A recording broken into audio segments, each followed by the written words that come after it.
반갑습니다. 고순호입니다. 네팔 인도기행 15번째 시간입니다. 룸비니에 관해서 지난 시간까지는 룸비니의 옛 모습을 돌아보며 룸비니는 어떠한 곳인가 등을 찾아보았고, 나야 대비 사원이 새로 건립된 후에는 사원 안에 들어가 마야 대비 사원이 어떠한 사원인가를 알아보았으며, 마야 대비 사원에 봉안되어 있던 석가모니 부처님의 강탄상을 보면서는 마야 왕비의 우엽 입회와 우엽 출산 등에 대해서 알아보았습니다. 이 시간에는 석가모니 부처님께서 이 땅에 강탄하시어 처음으로 하셨다는 주행칠보로부터 시작하여 강탄에 대해 전해오는 여러 이야기들을 찾아보기로 하겠습니다. 주행칠보에 대해선 사방으로 칠보씩 걸으셨다고 알고 있는 경우가 많은 것 같은데 그렇지만은 않습니다. 경전에 따라서는 사방에 상하를 더하여 육방으로 칠보씩 걸으셨다고도 하고, 사방에 사유를 더하여 팔방으로 칠보씩 걸으셨다고도 하였으며, 다시 상하를 더하여 시방으로 칠보씩 걸으셨다고도 하였습니다. 그런가 하면 불본행직경에는 이것은 세상에 비할 바 없는 승자임을 나타낸다고 하였고, 대반예원경에는 사방을 말하여 동행칠보는 장차 중생의 도수가 됨을 시연한 것이고, 남행칠보는 무량한 중생을 위하여 최상의 복전이 됨을, 서행칠보는 생로병사를 영단하여 온갖 고뇌의 채우신임을, 북행칠보는 이미 온갖 생사를 도화하였음을 시연한 것이다 라고도 하였습니다. 따라서 주행칠보는 강탄하시자마자 하셨다는 것도 그렇지만 사방이나 팔방은 평지이나 육방이나 시방은 상하가 더해져 있어 공중으로도 칠보를 걸으시고 지하로도 칠보를 걸으셨다는 것이 되어 평지를 걷는다는 입장에선 쉽게 이해가 닿지를 않습니다. 이에 대해 경전에는 이것은 석가모니 부처님께서 이 땅에 오신 것이 불이 되기 전 최후의 몸으로 이 땅에 오신 것이며 장차 중생을 위해 복전이 될 것이라는 것을 상징적으로 나타내 준다고 하였으니, 이런 점에서 이해를 해보면 어떨까 합니다. 또한 인도 대륙에서는 7이라는 숫자가 어떤 것의 완결을 의미하는 숫자였으니 이런 점도 참고해 보는 것이 좋지 않을까 합니다. 주행칠보를 마치시고는 한 손으로는 하늘을 가리키고 한 손으로는 땅을 가리키며 강탄계를 읊으셨다고 합니다. 강탄계는 경전에 따라 조금씩 다릅니다. 천상천하 유화독전 삼계계고 아당안지, 천상천하에 오로지 나 홀로 존귀하고 삼계가 모두 괴로우니 내가 마땅히 그를 편하게 하리라. 천상천하 유화독전 삼계계고 하 가락자, 천상천하에 오로지 나 홀로 존귀하고 삼계가 모두 괴로우니 무엇이 가히 즐겁겠는가. 천상천하 존무과하자, 천상천하에 존귀하여 나를 지날 자 없으리라. 천상천하 유화독존 당위천인 작부상사 천상천하에 오로지 나홀로 존귀하니 마땅히 천상인간을 위하여 위없는 스승이 되리라. 삼계란 중생들이 번뇌를 벗어나지 못하고 살고 있는 세계를 욕계, 색계, 무색계의 셋으로 나누어 말한 것입니다. 여기에서는 즉 나라는 것이 무엇을 뜻하는지가 중요할 것입니다. 물론 즉 나는 석가모니 부처님 자신을 말한다고 볼 수 있을 것입니다.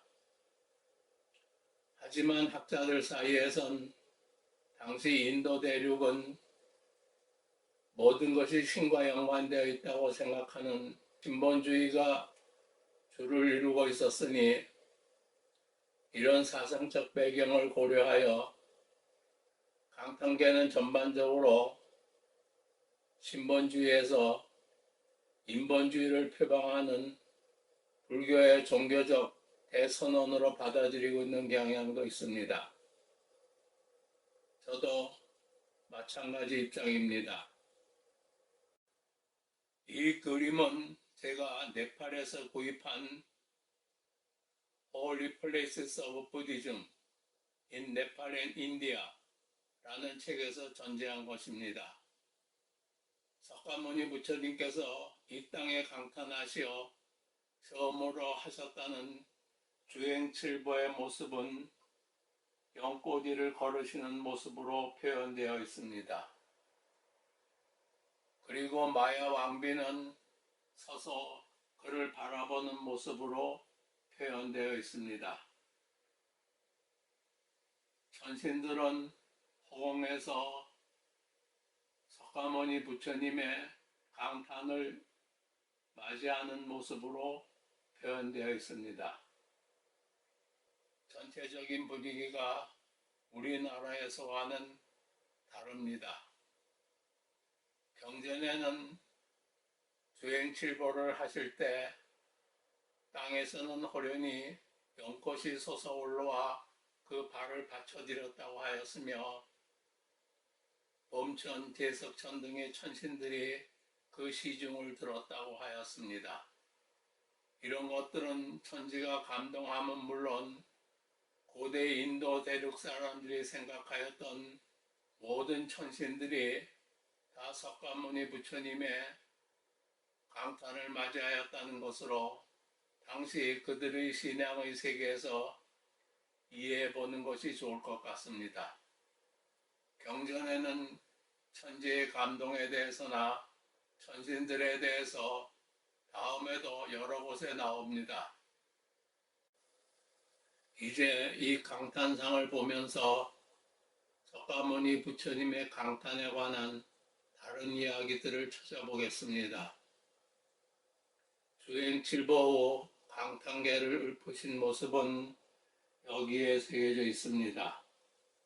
그리고 그 옆에는 마야 왕비가 손으로 나뭇가지를 잡고 서 있는 모습이 새겨져 있으며 그 옆에는 조금 작게 다른 여인의 모습이 새겨져 있습니다. 이 여인의 모습은 그 의상으로 보아 시녀처럼 보이지는 않으니 그렇다면 마야 왕비의 친동생인 마하프라자파티의 모습을 새긴 것으로 보아도 되지 않을까 합니다. 마하프라자파티에 대해서는 카필라성에 가서 자세히 말씀드리기로 하겠습니다. 그리고 경전에 의하면 주행칠보를 하시고 강탄계를 보실 때 범천, 제석천 등의 천신들이 그 시중을 들었다고 하였으니 이로써 보면 이 모습은 그런 천신들의 모습을 새긴 것으로 앞에는 범천의 모습을 뒤에는 제석천의 모습을 새긴 것으로 볼 수도 있을 것 같습니다. 범천은 봄 오프라만인데 당시 바라문교에서는 이 세상 모든 것의 근본 원리는 이 브라만이며 세상 모든 것은 이 브라만이 경계 변화하여 생겼다고 하여 모든 개체의 생명인 아트마는 이 브라만과 본질적으로는 동일하다고 하였습니다. 그리하여 브라만과 아트만이 동일한 경지에 진입하는 것을 해탈이라고 하였습니다. 브라만은 범이라고 번역되고 아트만은 아라고 번역되어 브라만과 아트만이 본질적으로 같다는 것을 버마이려라고 하였습니다. 그리하여 이런 사상을 버마이려 사상이라고 하였습니다. 브라만은 동시에 이 세상 모든 것을 창조했다는 창조신으로도 나옵니다. 그러기에 바라문교에서는 이 세상 모든 것의 창조주는 브라만이었습니다.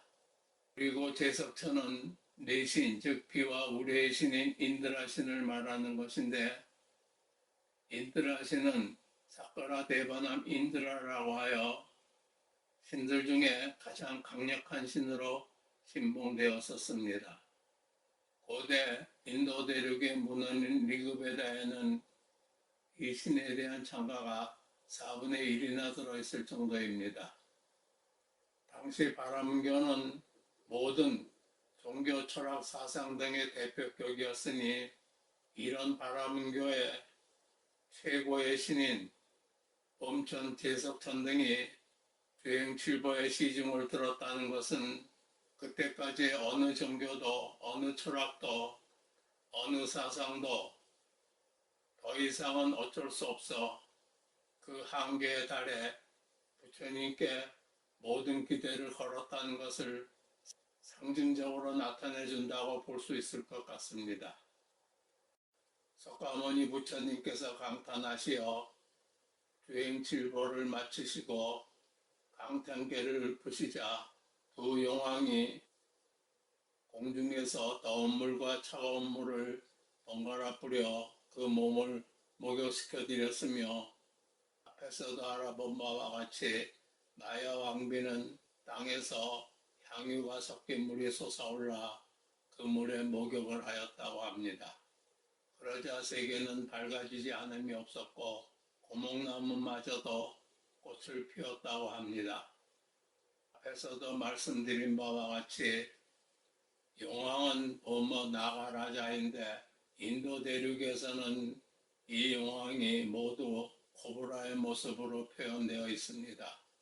나가는 코브라이고 라자는 왕이란 뜻이어서 나가라자는 킹코브라로 보입니다.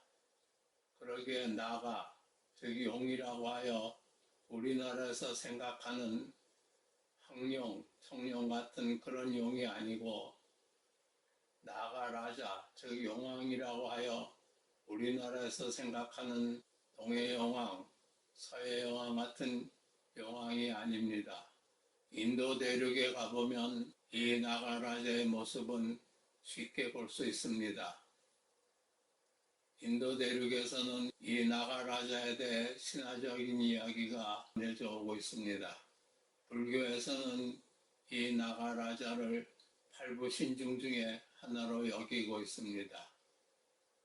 그리고 땅에서 향유가 섞인 물이 솟아올라와 마야 왕비가 그 물에 몸을 씻었다는 것이나 세계가 모두 밝아지고 고목나무도 꽃을 피웠다고 한 것 등은 모두 천지가 감동함은 물론 당시 사람들이 신성시하던 그 어떤 존재라도 부처님의 강탄을 맞이하고 새로운 기대를 가지고 기렸다는 것을 상징적으로 나타내주고 있다고 할 것이니 이런 것은 고대 인도 대륙 사람들의 신앙의 세계에서 찾을 수 있을 것 같습니다. 마야 왕비가 목욕까지 마치자 일행은 마야 왕비의 친정인 데바다 성으로 갈 필요가 없어져 오던 길을 되돌아 카필라 성으로 돌아갔습니다. 이렇게 해야 룸비니는 석가모니 부처님께서 강탄하신 성스러운 곳으로 남아 많은 사람들이 찾고 많은 사람들이 기리게 되었습니다. 지금은 세계적으로 널리 알려져 있어 세계의 많은 사람들이 불교의 성지로 찾고 있는 곳이 되었습니다. 이것은 마야대비사원의 옥상에 올라가 남쪽으로 본 모습입니다. 전에는 유적들이 파손된 채로 남아 있었으나 마야대비사원이 새로 건립되면서 이 유적들은 이렇게 잘 정돈이 되어 있습니다. 이 모습으로 보면 옛 사원의 건물들은 서로 상당히 밀접되어 있었던 것 같습니다. 푸스카른이 모쪽으로 본 모습입니다. 저 혼자만의 생각이겠으나 정돈은 잘 되어 있지만 무슨 공원처럼 보이기도 하여 한쪽으로는 어떤 공허한 감이 들기도 합니다. 아마도 파손된 채로 남아있어 그 옛날을 그리게 하기도 하던 그 모습들을 다시는 볼 수 없게 되었기 때문일지도 모르겠습니다. 한참을 보고 있자니 제가 보았던 옛날을 그리게 하던 그 모습이 떠올라 그 모습을 보고 있는 것 같기도 하였습니다. 푸스카른이 남쪽에 있는 큰 고목나무가 세월을 안으며 그대로 서 있습니다. 이 시간은 이에서 마치겠습니다. 이제 룸비니의 먼 날을 그리며 룸비니를 떠납니다. 다음 시간에는 석가모니 부처님께서 태자로 성장하신 카필라성으로 가보겠습니다.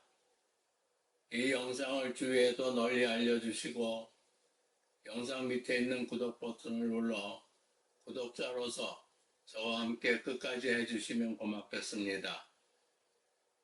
많은 격려와 협조를 부탁드리며 좋은 의견 댓글로 남겨주시기 바랍니다. 다음 시간 카필라성에 가서 뵙겠습니다. 고맙습니다.